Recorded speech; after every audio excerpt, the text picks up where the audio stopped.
I've been waiting for my upgrade for almost 2 weeks. Homan, has PE shown up yet?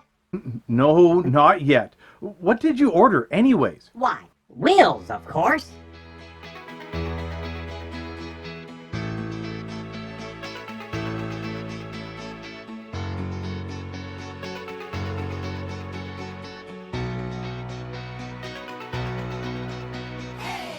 Imagine for a moment that you are sitting watching the opera, or perhaps a play, but in this case, it's an opera, at the theater, on a stage, and the performers are gliding across the stage. As they sing, as they perform, they lift one leg, a tap on the ground, and whoosh, off they go to the other side. You are mesmerized. They twirl, they spin, they don't stop going and going and going. It's like they are floating on air, or in this case, gliding on ice across the stage. Some would dare say it's witchcraft, but you know better. You are sophisticated. You go to the theater, and there you have seen the magic of make-believe come to life. Yes, Maybeer has sure outdone themselves with this one. What was it called again? Ah, yes, you say to yourself, the Opera Le Prophète. Yes, what a show for the ages. 1849 has definitely been one heck of a year. Welcome to the Chronicles of Geek. Sit back and join Ish and myself, Damon Roth, the geek from the north, this week while we escape on roller skates. And don't forget to like and subscribe below.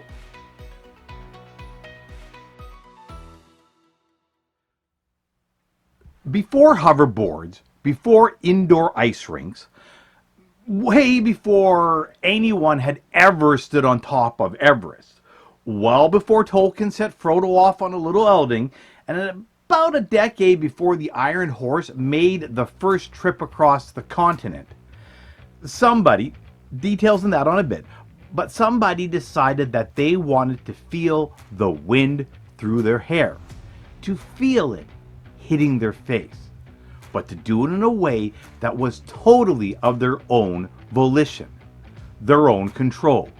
No gears, and I don't mean safety gear, I mean like bicycle gears. No animals, just them. Their own muscle power. The freedom to fly has been one of the longest lasting dreams. Remember those? Of the human experience. Humans don't like the fact that we are stuck on the ground. It's true. We have since the dawn of time tried to find ways to go faster, go farther, go higher. Some would say that perhaps we just want to escape.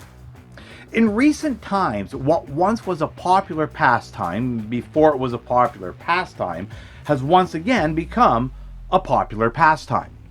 And this particular pastime is one that myself, the geek from the north, found, lost, found again, and almost lost, but hung on to.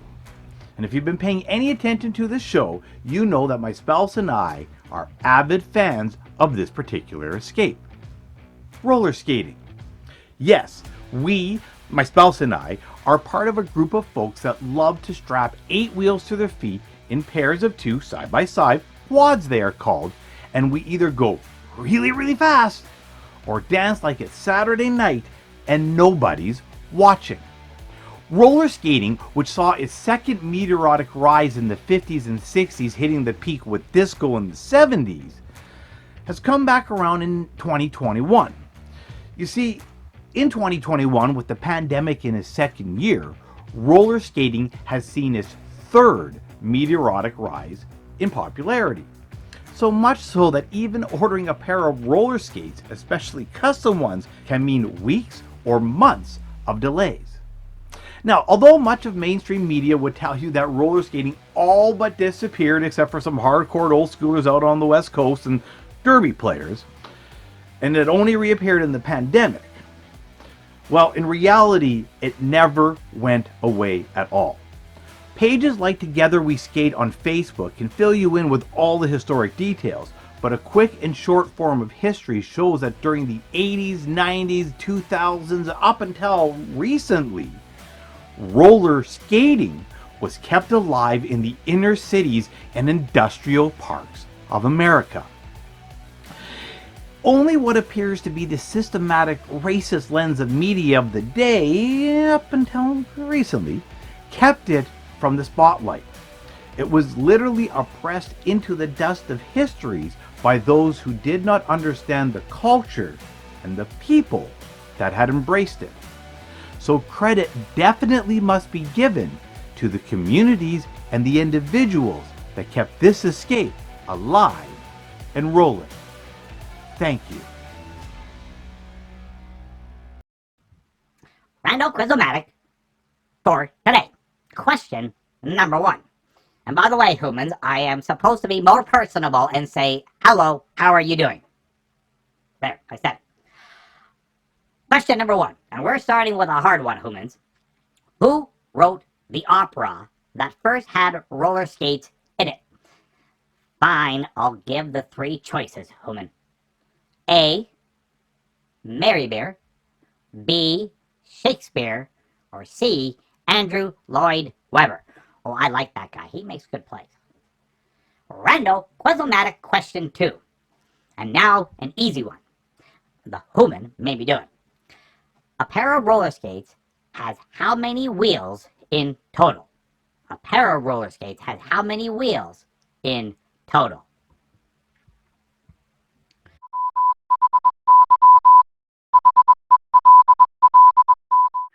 Welcome to the Geek Flashback News, where we are all the way back in 1863, and James Plimpton from Massachusetts has decided that walking or running to work just wasn't going to cut it anymore. With that notion, they strapped some wheels onto the bottom of a pair of boots, in a manner of speaking anyways, and gave birth to the modern version of the roller skate that we love and know still to this day. Yes, the 8 wheels, 4 on each foot contraption, has actually been around longer than sliced bread, Betty White, or the completed Transcontinental Railroad, which of course was completed in 1869. Early roller rinks became popular with the masses all the way back in the 1870s. Yes, you heard that correctly, the huge popularity of roller skating, dubbed Rinkomania, spread to Europe and around the world, finally peaking with the onset of the Great Depression, when many of the rinks of the first heyday closed and turned to dust. Roller skating, however, will stand the test of time. The second glory period of roller skates would happen 30 years or so later with the onset of disco, while the third rise of roller skating would happen as folks moved outdoors to try and find activities to endure a pandemic. This has been your Geek Flashback News. Today's Geek Flashback News has been brought to you by Ripped Apparel. Use the promo code GNN10 for all your finer geek apparel needs. And don't forget to subscribe below to keep up on all your fan-fueled content.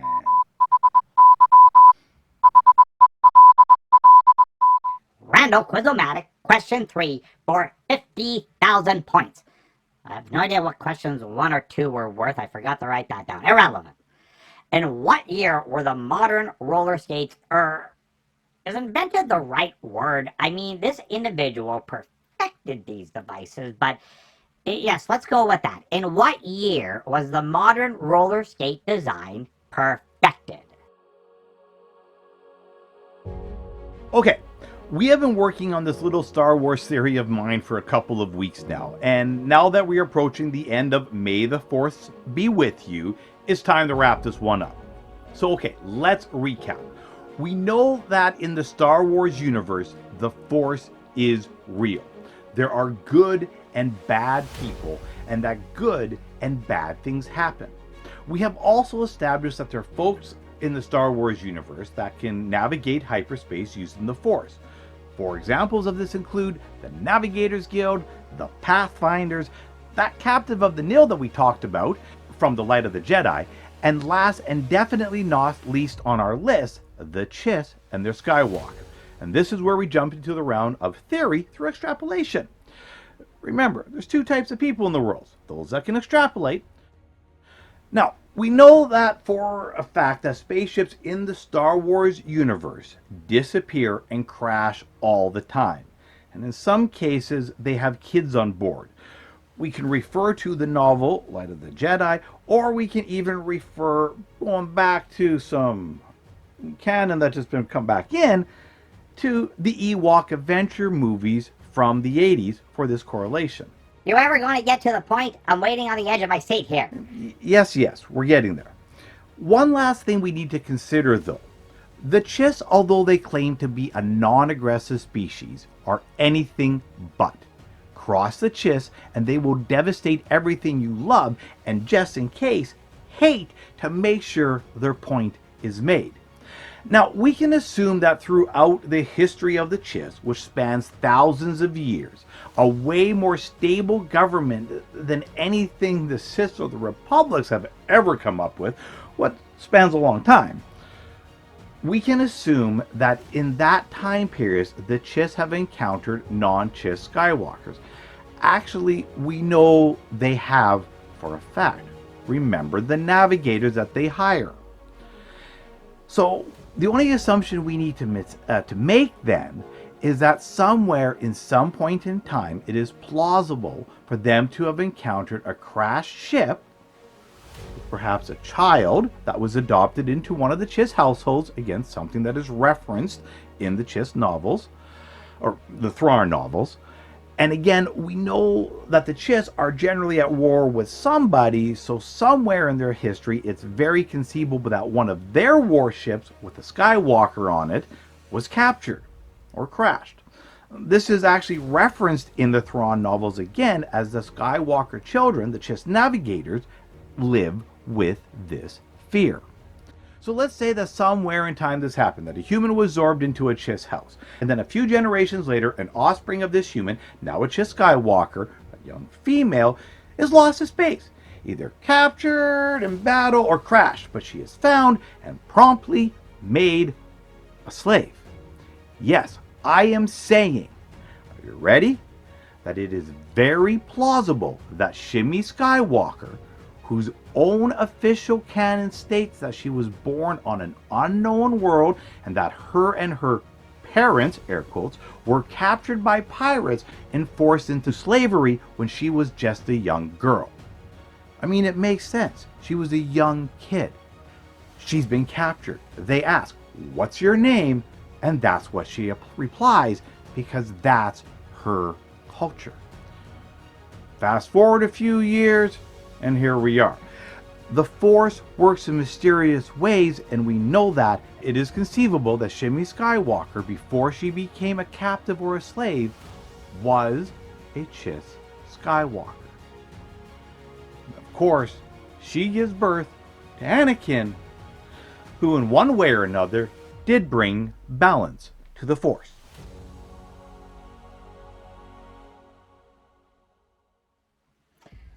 Randall Quizomatic question 4 for 10 points.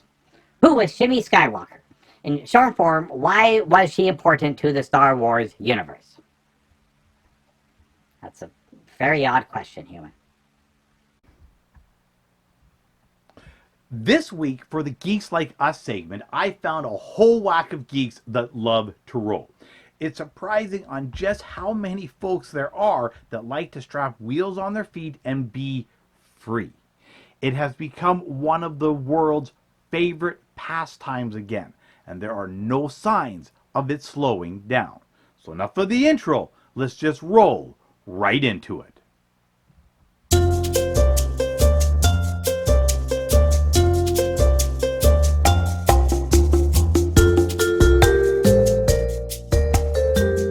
Alright folks, welcome back to Geeks Like Us. We are doing our roller skating episode this week, and I have a nice big panel here to talk about. So I'm going to jump right in, and I'm going to start with the first panel member. I'm going left to right on my screen. So I am going to throw things over to Andy. If you just give us a quick introduction to who you are and what you do. There. Hi, I'm Andy. I work for Canadian Mental Health. I'm a counselor there. And yeah, that's what I do. And I skate a lot. Hi, my name's Mike. I have a day job as a postman. I walk for a living, and my alter ego is a part owner at Roller Skate Victoria, where we do online classes and events and teach people the joy of roller skating. Hi everyone. My name is Andrea. For my day job, I work in post-secondary education for a university in fundraising, scholarships and bursaries. And I also, for my side hustle, I'm co-owner of Roller Skate Victoria. Hi. Yeah, I mean, as Damon mentioned, he and I met in 2017 when I joined fresh meat of a roller derby sort of crash course. I was terrible, but I ended up falling in love with the idea of skating. So in my real life, I am a program manager for adults with diverse abilities. So I've been supporting people at Lifetime Networks for over 10 years. Hi, everybody. I'm Adrienne, also known as Velocity Raptor. My day job is running a nonprofit in Washington, D.C., USA. We do civic engagement and language services, so interpretation, translation, things like that. And my side hustle is I run Department of Skate, which has gotten us mixed up with the U.S. State Department on not more than one occasion. We used to get our mail delivered over there, and we'd have to go pick it up from their irradiated mailroom. So your knee pads are very, very clean. Why do you find it fun? Why do you do this in this crazy world right now? Well, at the moment, I'm not doing any skating because I'm about halfway through this pregnancy. So no more skating for me at this point. But for me, it's exercise. It's a team. I played roller derby for a long time. That's what got me started again as an adult. It's an escape. It's a community. That's probably my favorite part is the people that are in it. There's people that I've met from all over the world, like all of you. I think most of you are actually in a different country from me.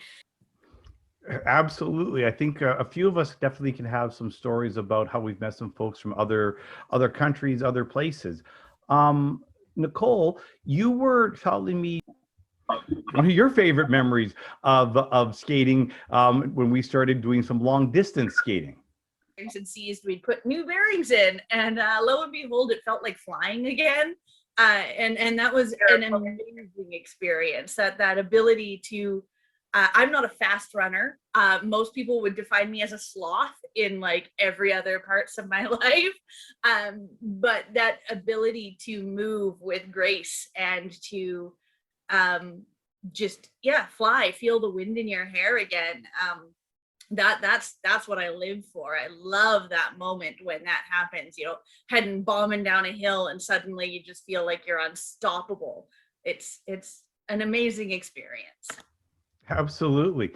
Andy, your thoughts on that? What do you find fun about roller skating? Like, why do you do it? Well, I do a lot of trail skating. So I do anywhere from 50 to 150 kilometers a week. And so when I put my headphones on, it's about the being on 8 wheels and having the music. So I listen to a lot of later 70s, early 80s musics on my headset.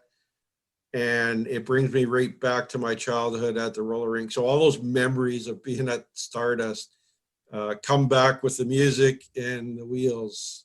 And I got a top speed so far of 54K an hour. So Nice. I like speed too. Definitely somebody after my own heart on wheels. I'm also a little bit of a speed maniac when it comes to skating, as Nicole contests, as I have to slow down just a little bit sometimes. Let's get Mike's thought about dancing on roller skates. I love the sensation and the feeling of gliding through space and time on roller skates. The analogy of flying is fantastic. It really feels a lot like that.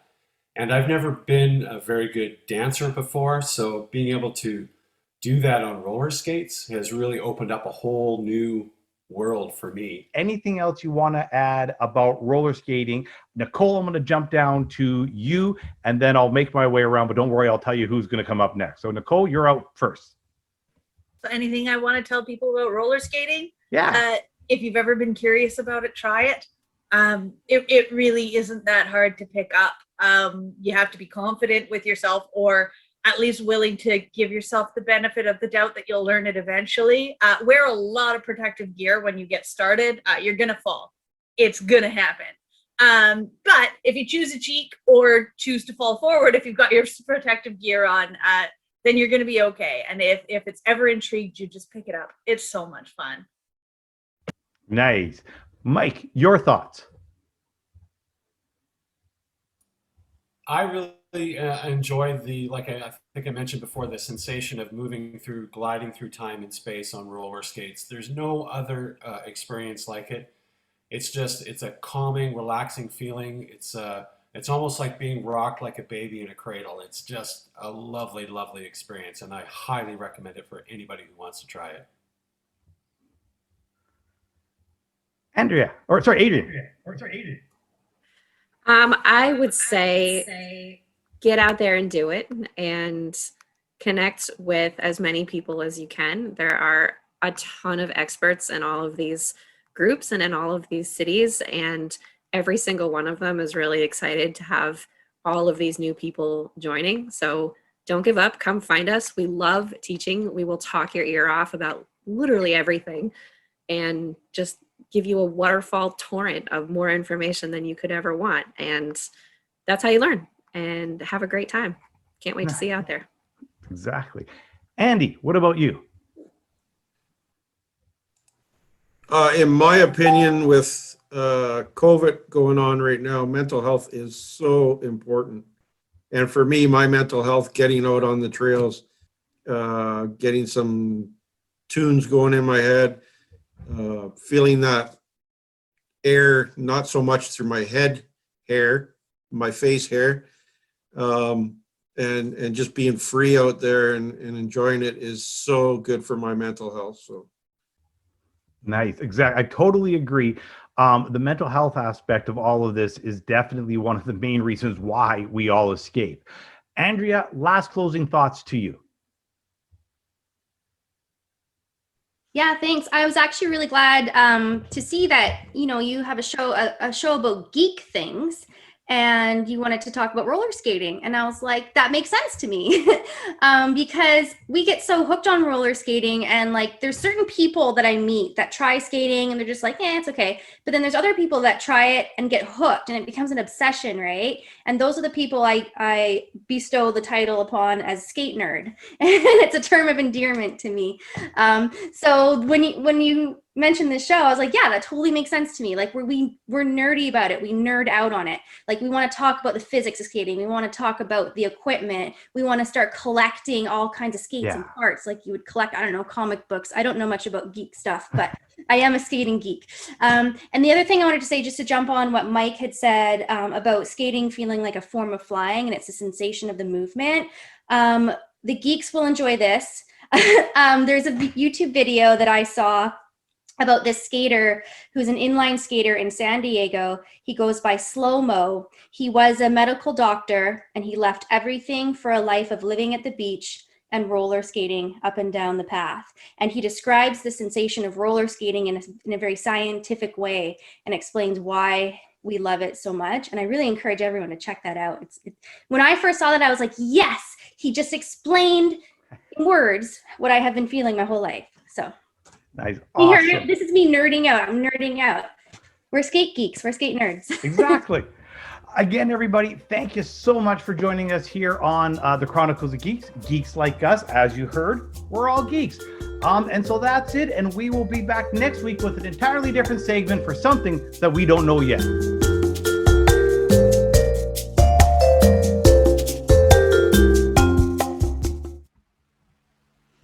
Random Quizomatic question 5. A completely random question about randomness.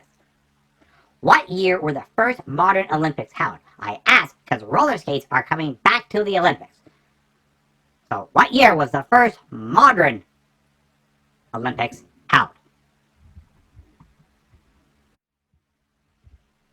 Random Quizomatic results. Okay, humans, that again is the 5 questions for today. So let us peruse the answer book to see what the answers are. And yes, this week I have the answer book perfect. What's the human? Huh?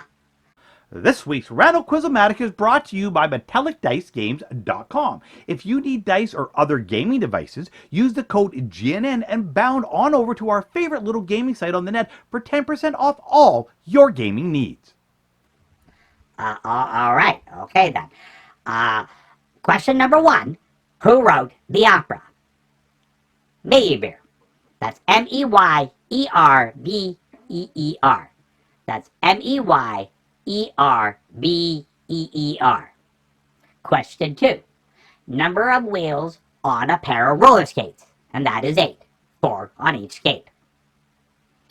1864 is the year that the modern roller skate was perfected, we shall say. Question 4. Shimmy Skywalker is important because she is Anakin's mother. And question 5. The first modern Olympics, which of course happened in Athens, were in 1896. That's it for this week, humans. Join us next week and we will have more questions about random things that are absolutely random. As a few of you know, I love to roller skate. It's where I met my wife. It's where I met some of the most loyal people I have ever known. A couple of them became lifelong best friends. In fact, I was once heard saying that derby saved my soul. I was wrong though, because it wasn't roller derby, it was roller skating. Derby just used roller skates. Like all escapes, roller skating can have a dark side. It can become an obsession. I know. I was there. I got the t-shirts. Literally. And then I saw the dark monster that obsession was, and I remembered, or perhaps discovered for the first time, that if an escape becomes an obsession, then it is no longer an escape. And this is the danger of all escapes. It doesn't matter what they are, we know that. We've talked about it. It's why we must find the balance between obsession and escape itself. And again, it's okay to fall down the rabbit hole every now and then. In fact, I highly recommend it. A day of fishing, a night of gaming, a weekend inside the engine compartment of a car that one day will purr again. A 40-kilometer escape. Yes, been there, done that. About 30 some odd miles. They are all the same. Roller skating, though, is in many ways a different escape than the others. The reason is that you are full control of your destiny. No mechanical gears, no machines, no animals, just you and 16 bearings that you hope don't seize today. It gives you the ability to do things that we are, as humans, are not really supposed to do. Like go really, really, really fast on our own feet and feel the wind hit our face. To pick up one foot and then the other and sail through the air or land and keep going. Roller skating is also equitable. It doesn't care who you are. All are welcome. You don't need a rink, you don't need a building, you don't need an organization, you don't even need a companion. Don't get me wrong, it's very nice to have one. You just need a parking lot or a path. And you look down that path, you look across that flat surface, and then the music starts. Whether in the real world or just in your head, it's irrelevant. The music starts, and then you are flying. Some folks like to roll fast. Some folks like to dance on their feet. Me? Well, I literally love to fly. Until next time, I'm Damon Roth, the Geek from the North, here escaping with you on the Chronicles of Geek. On Geek News Now. Don't forget, subscribe and like below. And as always, my friends, stay safe, stay brave, and most of all, stay geeky.